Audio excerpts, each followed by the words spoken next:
Ponedeljkovo jutro je vendar, je pojasnil neznana prijeten glas ob njenem ušesu.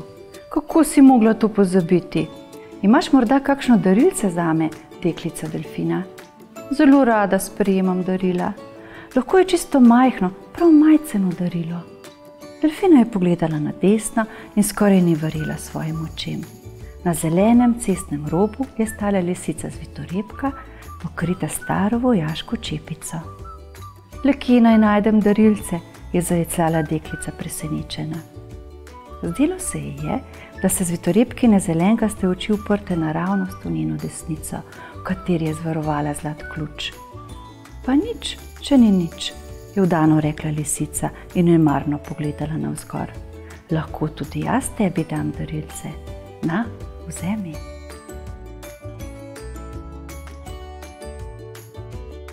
To je bil odlomek iz knjige Deklica Delfina in lisica Zvitorepka, ki ga je napisala Kristina Brenkova.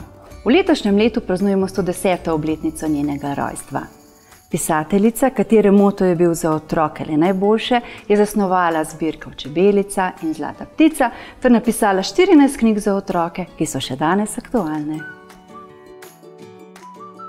Ne samo v ponedeljek, vsak dan je čas za darilce. Naredite zalo kazalko lisičke in jo podarite nekom, ki ga imate radi.